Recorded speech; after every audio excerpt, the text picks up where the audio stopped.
This is wild. Rasmus Andersson has spoken out about his ongoing contract/trade situation and has revealed his truth after there have been some quote-unquote insiders saying he's flip-flopping. For Razz, it's more about hockey than anything else, so will his time be extended as a Calgary Flame? We're going to get into all that more in this video, but first I want to welcome you to Flames Digest. I'm Mark Griffith. If you're new around here and you love the Flames, make sure you subscribe so you can stay up to date on all the latest news, updates, reports, and rumors revolving around your Calgary Flames. We would love to welcome you to the Flames Digest family, and let's start with, I should say, with Razz speaking out. So Razz, as we know, he's been a hot topic so far this year in the NHL. He was all summer long, even last year as well when it comes to trade rumors. And recently, a certain someone, a little Elliot Friedman, I don't know if you've heard of him, he recently spoke out about Rasmus Andersson, saying some days he feels like signing, some days he feels like, maybe he wants to be traded, but Razz is here to clear the air. So Andersson says, whatever happens, happens. That's kind of a headline here from the fourth period, but we'll hop into the article here. So,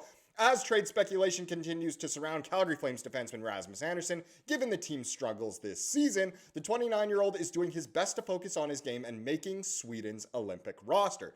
Teams have once again expressed interest in Andersson this season, and Flames general manager Craig Conroy continues to listen, but so far a trade is not considered close. Interesting. Apparently a signature, a pen to paper is also not close.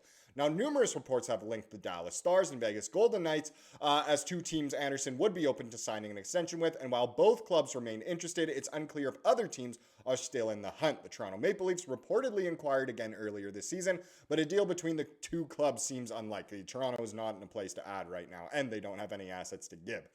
Andersson is in the final year of a 6-year, $27.3 million contract and owns a 6-team no-trade list as part of his deal. The Flames are open to re-signing him, but an extension is reportedly unlikely as well. Here we go. This is Andersson speaking out. What the so-called insiders say about me, I can't control. The stuff they put out there, sometimes you just kind of laugh at. I honestly haven't even thought about my contract since the season started, Andersson told Sportsnet on Tuesday. And that's, again, kind of in reference to what Friedman said just a couple days ago about him, sometimes he talks contracts, sometimes they're open to talk trade, that kind of thing. To Andersson, who knows if what he's saying is true either, but he's speaking his truth, is saying, I haven't even thought about my contract since the season started. Interesting for him to say that. He continued by saying, I just try to play, enjoy it, and whatever happens, happens, and that's kind of the mentality I've had towards it. So that makes it sound like he's not, flip-flopping on a consistent basis. He's just lenient either way. He doesn't care. He's fine with a signature. He's fine with a trade, but it doesn't seem like it's at the forefront. So the Los Angeles Kings tried to acquire Andersson in the summer and sign him to an extension, but the trade fell apart after the Blue Liner declined to sign a new deal with LA. As the trade winds blow, additional speculation will surely ramp up later in the season or until whenever Andersson is dealt. But for him, his focus is not on what may or may not happen. He said, that's probably my number one priority right now is to play well and take a spot on the Swedish Olympic team, he said, and we'll see what happens to my future here. So, he's having a really good season, as we know. He was named the first star of the week for the NHL last week, and he really has had a much better season so far than he had last year when he was minus $4 million and, did a few stare downs to start the year and then really cooled off. This year, the points are coming. The plus minus isn't terrible. Playing really well with Kevin Ball lately, so he cares more about playing well to make the Swedish team. That's probably just him, giving kind of that, hockey moderated answer, media trained, I guess we can say, of he knows he's playing for a contract. He knows he is. It's just whether it's in Calgary or not, it seems like he doesn't care too much.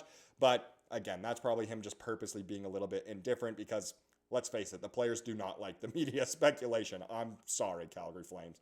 But that's what's going on with Andersson. That's Andersson revealing his truth. Now, the next part of this video is some more Maloney baloney as that situation just gets weirder and weirder with Don Maloney. And it's funny that you'd never think the fans of a team would be so against their president of hockey ops, but that is what has happened. And Frank Saravalli has been extremely vocal lately about how bad Maloney is for the Flames.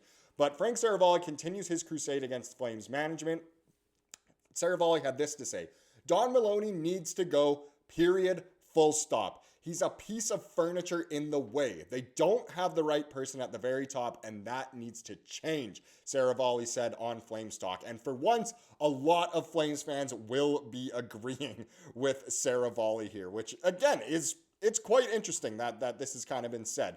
Now, more. I'm going to add more to it. There is more Maloney baloney. So Robert Munich here, or Munich, so he said, I went back and read Wes Gilbertson's article from 2023 when Don Maloney was promoted to president of hockey ops. I thought this was an interesting quote from Maloney. He probably should have listened to his own advice based off everything that has been said. So what did Maloney say back in 2023 after the promotion?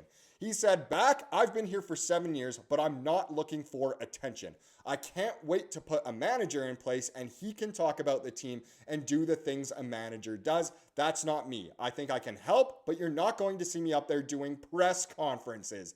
We will have one voice, and that will be the manager's voice talking about the team, which is hilarious that he completely went against all of his words, as we know. If even Saravalli is out here saying you're blocking the team, maybe you definitely need to leave. Maybe Maloney does need to be fired. But this is obviously in regards to the fact that Maloney has now done kind of a couple of press conferences, or maybe not conferences, but at least speaking out and being the voice of the Flames, and Conroy allegedly being denied from speaking to the media. There's a lot of stuff behind the scenes that we don't know for sure what's going on, but we can speculate, and it really seems like the ownership is shutting down Craig Conroy. He doesn't have a contract extension. They don't want to rebuild, and surely Conroy he probably wants to make some of these trades and wants the Flames to essentially win a cup, where it seems like ownership doesn't. They just care about money. And I could go on a rant just like Saravalli about the ownership as well. I've lived here my whole life and I know what it's like. But it's an interesting situation. And Don Maloney is taking the fire right now. But it's funny that he just completely contradicted himself and kind of biting the bullet here a little bit. But it's an interesting situation that obviously the Flames will keep their eye on, as who knows what their performance will be like. And that all, starts off with tonight's game as they continue their pursuit to be in the mushy middle at Don Maloney's request, and probably Murray Edwards' request as well. I'm just so heated now, I didn't even remember to press the next button. There it is. It is game day in Tampa Bay, the team that stole a cup from us back in 2004. Of course, this one goes at 5 p.m. Calgary time, 7 o'clock over in Florida, but should be a bit of an interesting one. I don't have the exact lineup. You can expect it to be somewhat similar to what we've seen, but there is one lineup change that came out yesterday. So the Flames have sent Sam Morton back to the AHL. He played 3 games on his most recent recall, which is great. You can probably expect him back at the NHL level at some point this season, since he only played 3 games. And I think he was with the team for, it couldn't have been more than 2 weeks, maybe 10 days. You get 10 games, obviously, or 30 days with the team. So he didn't come close to that. 3 games, 10 days off. There's still a lot before you burn off that year, of course, or more so also require waivers. So that's fantastic. Well, it's fantastic that we'll see him back up again. Too bad that he's going back down, but that just is part of it. And one other thing I wanted to bring to light, other than the Sam Morton move, was that Kevin Ball, believe it or not, is top 10 in plus minus in the league. And you would not expect that for a team that seemingly can't score or couldn't score for the first month and a half of the season, but he's a plus 13 on the year. And I know a lot of people say, Weegar, Andersson are our most important defensemen. Kevin Ball is so vital to this team. He's excellent. I've been saying this ever since last year. I was starting Kevin Ball chants at the Dome. But just to take a look at the top 10 here, he is in a pretty big tie for 10th place. But at plus 13, good enough for 10th. Obviously, a bunch of Avs in there. They're just unreal this year. You got a couple Ducks in there. You got Protoss from the Caps. Of course, a Hurricane on there. Kind of surprised to see Bo Horvat that high. And then Kevin Ball tied for 10th. That shows just how valuable he is. A lot of, casuals thought that his contract this summer was a huge overpay. I don't think so. He is a real shutdown defenseman, and his plus minus is a good reflection of that.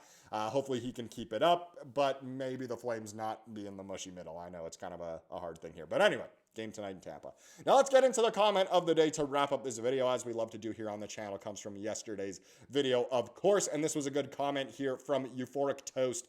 It goes with kind of that second part we were talking about, but he said, Don Maloney is going to try and give Andersson a retirement contract that will age like milk. Flames need to trade him this year so they are not caught with another aging veteran signed into his late 30s. And that's what Andersson's going to look for. Why wouldn't Andersson look for a long-term contract at a high salary, obviously? So we don't need it. We might have it, and it wouldn't be the worst thing in the world, but that's definitely what Maloney wants. And I think at this point, the fans, even more so than not wanting to win, they do not want to see Don Maloney and Murray Edwards get their way. So either way, a bit of a funny one there. Thank you so much for watching this video. Please subscribe to what you saw here today, and have a wonderful rest of your day.